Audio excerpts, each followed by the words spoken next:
This is Amit from IIT Patna.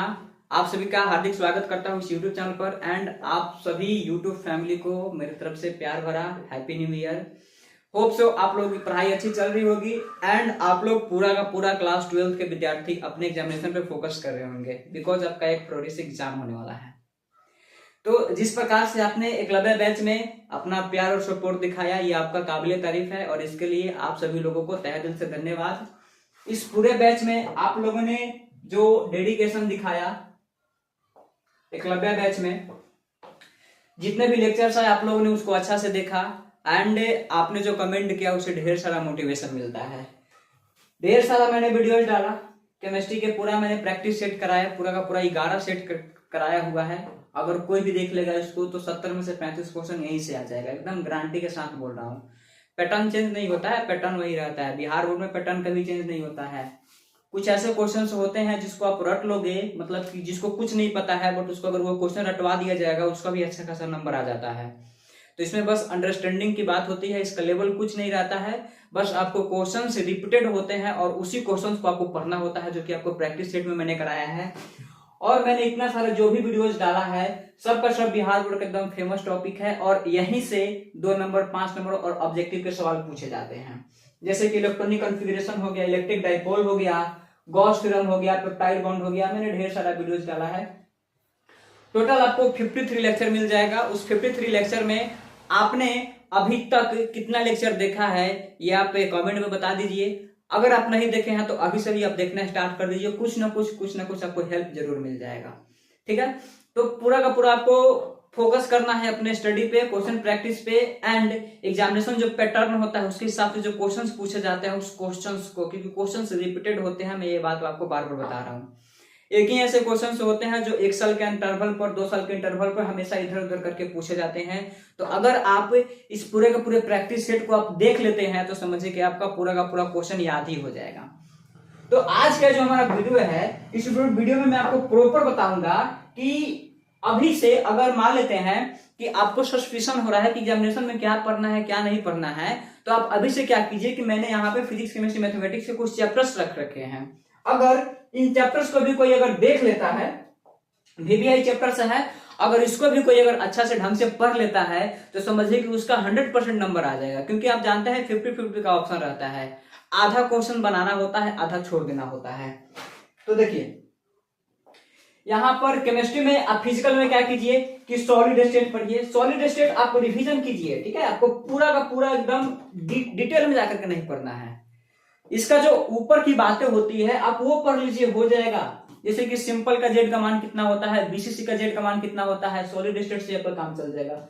Liquid solution को देखिए, chemical kinetics में 0 ऑर्डर फर्स्ट ऑर्डर देखिए। इलेक्ट्रोकेमिस्ट्री में भी आपको सारा नहीं पढ़ना है, आपको पूरा नॉस्ट इक्वेशन का डेरिवेशन नहीं देखना है, बस गैल्वेनिक सेल के बारे में देख लीजिए, कैथोड एनोड के बारे में देख लीजिए, कैथोड पर कौन सा चार्ज होता है, लेग्रांजे सेल क्या होता है, कौन प्राइमरी सेल है कौन सेकेंडरी सेल है, बस इसी के इर्द गिर्द क्वेश्चन घूमते रहता है। एंड सरफेस केमिस्ट्री देख लीजिए।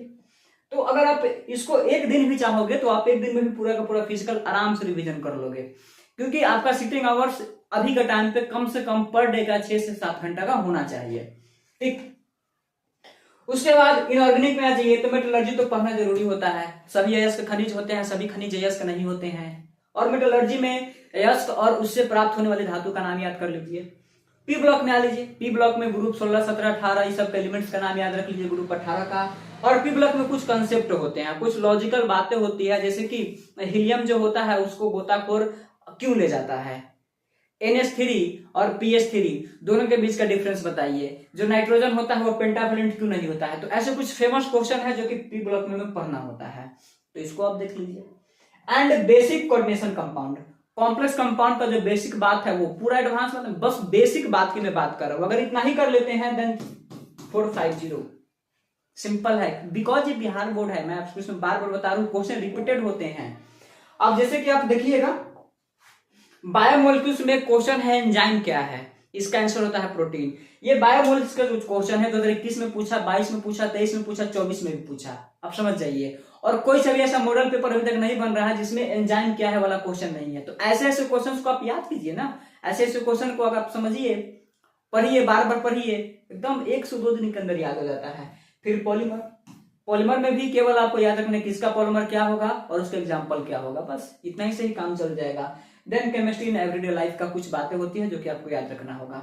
अगर कोई भी विद्यार्थी इतना चैप्टर को कर लेता है, डिटेल में नहीं, अगर इतना चैप्टर को अच्छा से कर लेता है, मतलब ऊपर ऊपर की बातें केवल डिफिनेशन जो होती है अगर उसको देख लेता है, देन केमिस्ट्री में उसको 70/70 कंफर्म है।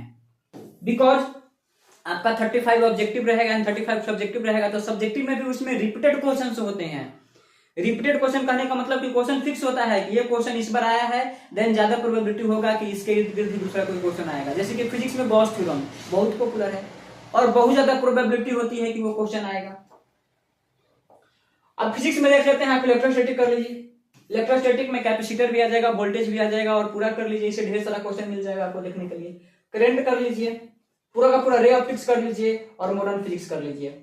और उसके बाद अगर आपको मैग्नेट का नॉलेज है तो थोड़ा बहुत मैग्नेट भी कर लीजिए। देखिए तो आपका 70 में 70 कैसे नहीं आता है, क्योंकि सारे क्वेश्चंस इसी के इर्द गिर्द आएंगे और आप आराम से उसमें 70/70 स्कोर कर लोगे। मैं ये नहीं बोल रहा हूं कि वेब ऑप्टिक्स से क्वेश्चन नहीं आता है, आता है। मैं ये बोल रहा हूं कि 70 में से आपको मात्र 35 क्वेश्चन बनाना है, तो 35 तो छोड़ना पड़ेगा ना। तो 35 हम कौन बनाएंगे, जो हमको आता होगा, जो इजी होता होगा उसी को बनाएंगे। यही सब आता है, क्योंकि मैक्सिमम जो बच्चे होते हैं उनका ये सब जो होता है स्ट्रॉन्ग जोन हुआ करता है, स्ट्रॉन्ग जोन हुआ करता है। तो आप इसको बार बार पढ़िए, क्योंकि चैप्टर का नॉलेज होना बहुत जरूरी होता है। जब तक चैप्टर का नॉलेज नहीं होगा, मल्टीपल रिवीजन नहीं होगा, तब तक एग्जामिनेशन में अच्छा नंबर नहीं आएगा। और उसके बाद राइटिंग स्किल, तो ये तो आपके ऊपर डिपेंड करता है। तो फिजिक्स में आप इतना चैप्टर पढ़िए, electrostatic, current, ray optics, modern physics और मैग्नेट के बारे में पढ़ लीजिए। और थोड़ा बहुत अगर पॉसिबल हो तो communication, web optics, question bank से आप पढ़ लीजिए। क्वेश्चन बैंक कहने का मतलब प्रीवियस ईयर क्वेश्चन। अब बात करते हैं मैथमेटिक्स का। मैथमेटिक्स में भी बहुत इजी है, 100/100 स्कोर करना, और वो भी बिहार बोर्ड में, मतलब बहुत आसान है। 100 नहीं तो 99, 98, ठीक है, बहुत इजी है। मैंने ऑफलाइन में बहुत ऐसे विद्यार्थियों को पढ़ाया है जो पढ़ने में एकदम मीडियम थे, फिर भी उनका मैथमेटिक्स में 99, 98 आया है। क्योंकि आपको क्या करना है कि सिलेक्टेड चैप्टर्स को पढ़ना है। पूरा मैथमेटिक्स, पूरा क्लास 12 का सिलेबस का ज्ञान होना जरूरी है क्या? बिल्कुल नहीं है। पूरा टफ इंटीग्रेशन बनाना जरूरी है क्या? बिल्कुल जरूरी नहीं, क्योंकि यहाँ पे नंबर लाना है। टफ इंटीग्रेशन से कोई मतलब नहीं है। वेक्टर पढ़ लीजिए, डॉट, क्रॉस, वेक्टर को कैसे ऐड करते हैं, वेक्टर का मोड कैसे निकालते हैं, cos थीटा का फॉर्मूला क्या होता है। 3D पढ़ लीजिए, लाइन और पॉइंट के बीच का डिफरेंस क्या होता है, पैरेलल लाइन क्या होता है, स्क्यू लाइन क्या होता है, डायरेक्शन को साइन कैसे निकालते हैं, डायरेक्शन रेशियो कैसे निकालते हैं, 3D में आपको पता चल जाएगा। बेसिक प्रोबेबिलिटी पढ़ लीजिए, पूरा प्रोबेबिलिटी नहीं, एकदम बेसिक प्रोबेबिलिटी। ये ऐसा चैप्टर है जिसको आप पढ़ लेते हैं। बेसिक मतलब कि आप ढंग से 2-4 क्वेश्चन लगा लेते हैं पर टॉपिक, समझिए कि आपका पूरा का पूरा मैथमेटिक्स में अच्छा नंबर आ जाएगा।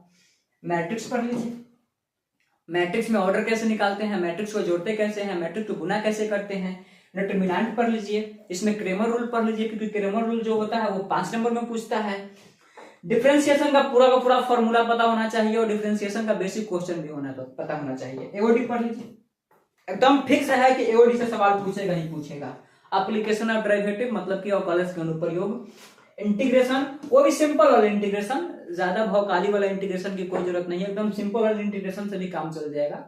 मैं ये आपको बताया हूं कि अगर कोई विद्यार्थी इतना भी ढंग से पढ़ लेता है, ढंग से पढ़ने की मैं बात कर रहा हूं, देन वो 100 में 100 स्कोर कर सकता है। ठीक है, बिकॉज मैंने काफी ऐसे विद्यार्थियों को पढ़ाया है ऑफलाइन में जो कि एलपीपी नहीं पढ़ते हैं, एलपीपी भी है। अगर आपको एलपीपी आता है तो आप पढ़ के जाइए, मैं तो द्रोणा बैच में लेक्चर डाल रखा है एलपीपी पे, आप जाइए, वो वहां पे आपको 30 मिनट के आसपास का एलपीपी का लेक्चर मिलेगा। पूरा का पूरा आप सीख जाओगे कि एलपीपी में ग्राफ कैसे बनाया जाता है और 5 नंबर कहां से उठाया जाता है। तो मैंने ऑफलाइन में ढेर ऐसे विद्यार्थियों को पढ़ाया जो कि एलपीपी नहीं पढ़ते हैं, ठीक है, उनको इंटीग्रेशन, उतना टफ वाला इंटीग्रेशन नहीं आता है, फिर भी उनका 99, 98, 96, 95 स्कोर आ जाता है। क्यों?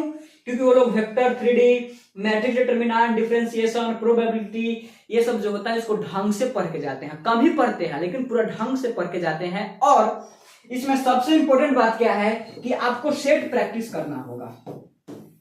जब तक आप सेट प्रैक्टिस नहीं करोगे तब तक कुछ नहीं होने वाला है।